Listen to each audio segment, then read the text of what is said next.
Hey, while you're uploading it, can you put some funny jokes in it this week for a goddamn change?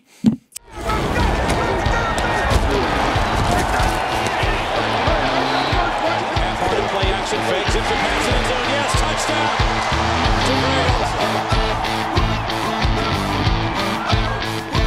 Hey there, and welcome to Geno's Picks. What are you kids doing here? Oh yeah, winning after a second straight 3-win week that would have been 4 if the Raiders didn't give up the backdoor push Sunday night. Yeah, Garrett, believe it or not, it doesn't always feel good when a guy wearing an eye patch pushes in your back door late at night. See that, Allie? I didn't call you a whore this week. Where was I, slut? Oh yeah, another 3-1 in 1 week with the Vids brings Daddy to 19, 16, and 2 and 54% on the year. But if you're following the full Geno experience, let that go. Then be sure to throw in the 3 and 6 Thursday Night Football and the perfect 3-0 friendly advice tweets Daddy sends out, putting me at 25, 22, and 3 on the year for 53%. And when you factor in the magical winning percentage of 52.37, then you're easily winning $8 all year after losing your mind 9 straight weeks. So why stop now? Let's get to the picks.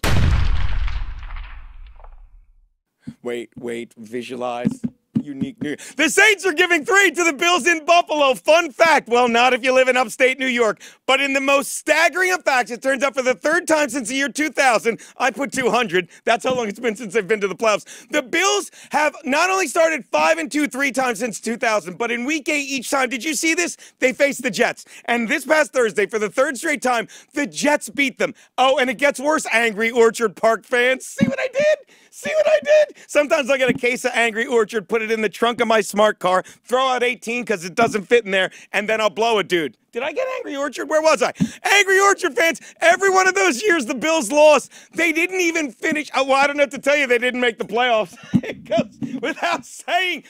This is the longest. They didn't even finish 500 in any of those seasons. So what you have to ask yourself right now is simply, will this be one of their 2 wins? I'm going to play the percentages, Smithers, and say it will not. And don't think adding lucky number 13 over there with Kelvin Benjamin to the lineup will help. Because I find when you introduce big-name receivers into an offense that was used to spreading the ball around to a bunch of nobodies, Friday night alley, well, then they tend to force the ball to him, Saturday morning alley, and screw up, rest of the week alley, what they had.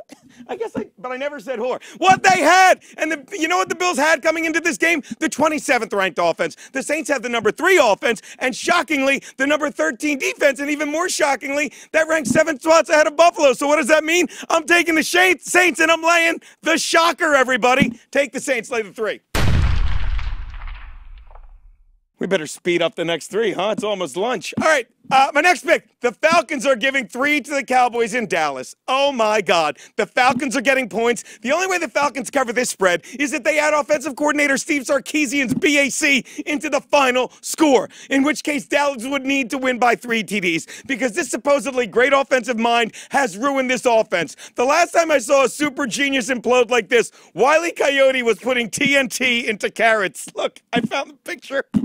And speaking of a Wile E., watch as this offense goes off a cliff this week. So why is Atlanta giving points? Because we aren't even sure if Ezekiel Elliot will play or if Des Bryant will play either. Well, actually, we do know now because it was taped, but I am so confident as I sit here in how the hearing will turn out, I can guarantee you Ezekiel Elliot will be suspended. But it doesn't matter that I was right about Ezekiel Elliot. Will be suspended.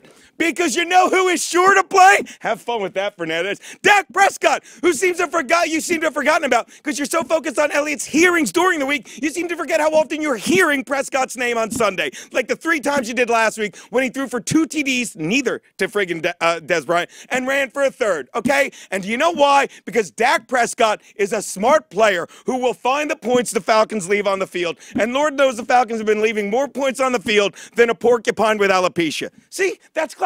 They don't like clever. They're leaving more holes on the field than Allie on Thursday. See, that's what they like. You do something. Okay, take Dallas and the 3 you're getting.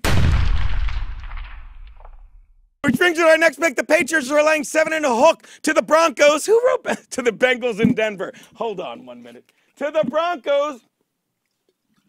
in Denver Sunday night. Yeah, I know 7 is a lot to lay on the road for any team in the NFL, but considering Brock Osweiler is starting for Denver, that means the Patriots only have to score 0.5, because that guy is so bad. And by bad, I mean he's bad for 1 pick a game, 1 pick 6 usually. And while the Patriots defense has been suspect all season, the fact that Osweiler, who's never won a starting job in his life, is getting just under $1 million every time he starts, well, that's criminal. Not to mention the Patriots, you ready for this? They may have stumbled out of the gate 3-0 on the road against far better offenses, beating the Saints, Bucks, and Bolts by an average of nearly 10. Carry the 6, that's more than 7.5. But here's the real trend. The Broncos have now lost 4 straight, by 13 to the G-Men, 21 to the Chargers, 10 to the Chiefs, and 28 to the Birds last week, because even the best defense gets tired of doing all the work, only have to trot back onto the field 4 plays later, if they're lucky, because of their own offense making them do more hard work than the opposing offense. Take the bats, take the Pats, get your bats, lay the 7 and a hook. God, I didn't have enough whiskey.